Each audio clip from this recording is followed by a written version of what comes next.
Assalomu alaykum hurmatli kuzatuvchilar. Mana sizlarga ustakala haqiqiy reklama qanaqa bo'lishini hozir bitta ko'rsatib o'taman. Bat xonadonimizga xudo xolasa mo'yka uchun kelganmiz. Mo'ykani chiroyli qilib tashqi fasadlarga qilib bersak, mana sizga reklama, mana sizga reklama qo'shni.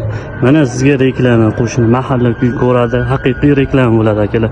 Xudo xolasa mana shu xonadonimizni to'liq ichki obzorini ko'rsatib o'tamiz. Birgalikda tomosha qilamiz.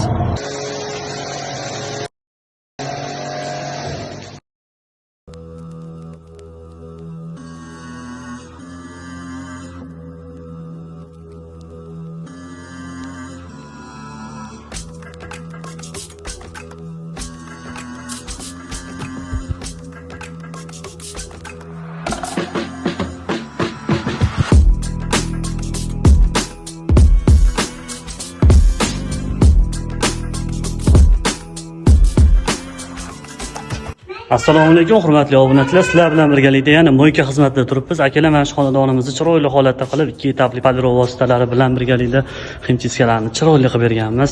Obzorini bitta ko'rib olamiz akalar. Birinchi o'rinda fasad qismidan boshlab o'rganamiz akalar. Chiroyli holatda mana shu tunuka fonlarni polni mo'yka qilib, ko'pili suvlar bilan, nano shampularimiz bilan xudo xolasa fonni artilib, ikkinchisida quruq qilib chiqarib berganmiz. Ko'rishni mumkin. Travetting bo'lgan ekan, chiroyli holatda. Qanaqangi kombinatsiya bo'lgan akalar, ustokalarimizni qo'llari ham dard ko'rmasin, shunaqangi chiroyli holatda kapusta granitidan ishlab berib qo'yishibdi. Travettinglarga juda ham birga bir mos bo'lib turibdi.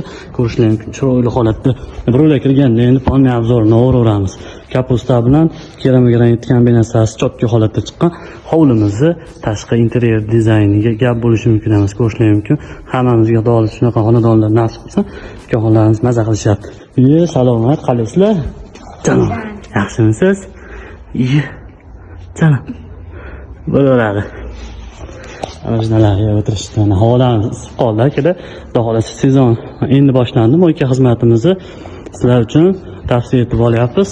Hop, shu xonadonimizni devor qismlaridan tortib poligacha 0 etap qilib bemalol mo'yka xizmatini sizlarga taqdim etaveramiz. Narxi esa har doimgidek optimum holatda bo'ladi. Akmalxonga bemalol aloqaga chiqsalaring, ishni bitirgandan keyin skidkalari ham bor akalar sizlar uchun. Ko'pchilik akalarimizni savollariga javob berib o'tamiz. Tunuka fonimizni necha etap mo'yka qildingiz deyshibdi. 3 etap mo'yka bo'ladi. Oddiy suv bilan urib bitta kirlarni yetkazib olamiz. O'zini ximikati bor, shampuni bor. O'shanda qilamiz. Oxiri keyin chiroyli qilib qo'l mehnati artib chiqaradi. Fonni o'sha qiyin joylarigacha. Devor qismiga keladigan bo'lsa, devor qismi ham 2 etap bo'ladi. Bitta o'sha quruq joyida ishqalanmasligi uchun suvni urib, bunga xuddi shunaqangi ko'pili suvi bor, o'zini ximikati bor. Chiroyli holatda devor yuvib tushiriladi. Devorimizni fonni yuvib bo'lgandan keyin travettingni bilasizlar, shunaqa teksturalar bo'ladi. Arasidagi qumlari qolib ketgan bo'lsa, chiroyli holatda yana bitta qo'l mehnati cho'tkalar bilan tushirib olinadi.